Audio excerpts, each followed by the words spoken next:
بسم اللہ الرحمن الرحیم۔ السلام علیکم ویورز۔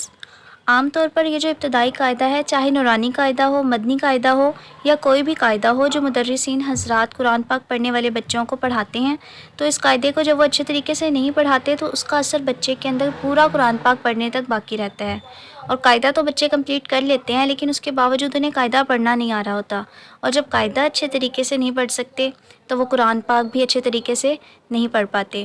تو جب تک اس قاعدے کو سمجھ کر نہیں پڑھ لیتا، اس ٹائم تک اس میں کانفیڈنس بھی پیدا نہیں ہو سکتا، اور پھر ظاہر ہے کہ وہ اچھے طریقے سے قرآن پاک بھی نہیں پڑھ سکتا۔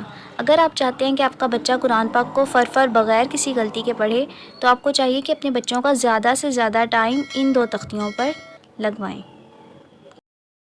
اگر ان 2 تختیوں پر 1 یا 2 مہینے بھی لگ جاتے ہیں تو آپ لگوائیں، کیونکہ اس سے بچے کی بیس بنتی ہے اور وہ قرآن پاک کو اچھے طریقے سے پڑھ سکتا ہے۔ آپ یہ نہ سوچیں کہ اس بچے کے پیرنٹس کیا سوچیں گے کہ 1 مہینہ ہو گیا اور یہ بچہ ابھی تک پہلی تختی پر ہے یا دوسری تختی پر ہے۔ بچے کے پیرنٹس کو نہیں پتہ، جو پڑھانے والے کو پتہ ہوتا ہے۔ جب تک بچے کو یہی نہیں پتہ کہ اس کے نیچے 1 نقطہ ہے تو اسے کیا بولتے ہیں، اس کے نیچے 2 نقطے ہیں تو اسے کیا بولتے ہیں، تو جب تک بچے کے ذہن میں یہ چیز بیٹھ نہیں جاتی، اس ٹائم تک بچے کو جو ہے وہ اگلی تختی پر مت لے کر جائیں۔ اب ساتھ ساتھ ان کو نقطوں کی بھی پہچان کروانی ہے، اور پھر جب بچہ یہ مفردات والی تختی کمپلیٹ کر لیتا ہے، پھر اس کا طریقہ یہ ہے کہ بچے کو الٹی سائڈ سے سٹارٹ کروا دیں، یعنی کہ اس طریقے سے یا حمزہ۔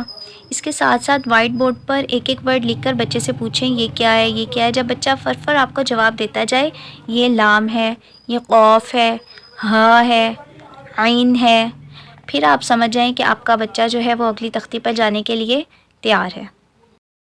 اب جب اگلی تختی سٹارٹ ہوگی تو بچے کو جو ہے وہ سب سے پہلے لام کی پہچان کروانی ہے۔ بچے کو بتانا ہے کہ لام کا ریئل فیس تو یہ ہے، لیکن جب یہ مرکب میں تبدیل ہوگا تو اس کی جو ہے وہ شکلیں جو ہے وہ اس طرح کی ہوں گی، یہ یہ یہ یہ یہ یہ۔ پھر یہ مرکبات بچے کو سمجھانے میں اس سے بھی ڈبل ٹائم لگتا ہے تو لگائیں۔ انشاءاللہ جب آپ بچے کو اس طرح پڑھائیں گے تو آپ دیکھیں گے کہ اگلی والی جتنی بھی تختیاں ہیں، آپ نے بچے کو صرف حرکات کی پہچان کروانی ہے، اور حرکات تو بچہ آسانی سے ذہن نشین کر لیتا ہے، زبر زیر پیش یہ کوئی اتنی زیادہ مشکل بات نہیں ہے۔ سب سے زیادہ جو بچے کا ذہن چلتا ہے نا، وہ ان مفردات اور مرکبات والی جو ہے وہ تختی پر چلتا ہے۔ جب آپ ہوا کی طرح سے کہیں کہ ہمارا بچہ تو جلدی جلدی نورانی قاعدہ یا جو بھی قاعدہ وہ پڑھ رہا ہے جلدی سے کمپلیٹ کر لے، اس طرح بچہ باغی ہو جائے گا، قرآن پاک پڑھنے کا دل بھی نہیں کرے گا۔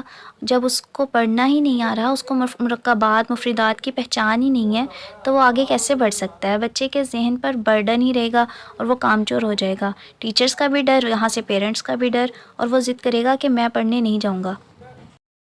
یہ میرے تجربے کی بات ہے کہ جب بچے کو ان چیزوں کی پہچان ہو جاتی ہے نا، تو وہ خوشی خوشی پڑھنے جاتا ہے، کیونکہ اسے سبق آتا ہوتا ہے، ورڈز کی پہچان ہوتی ہے۔ تو جب تک یہ 2 تختیاں بچے کو ذہن نشین نہیں ہو جاتی، آپ بچے کو آگے مت لے کے جائیں۔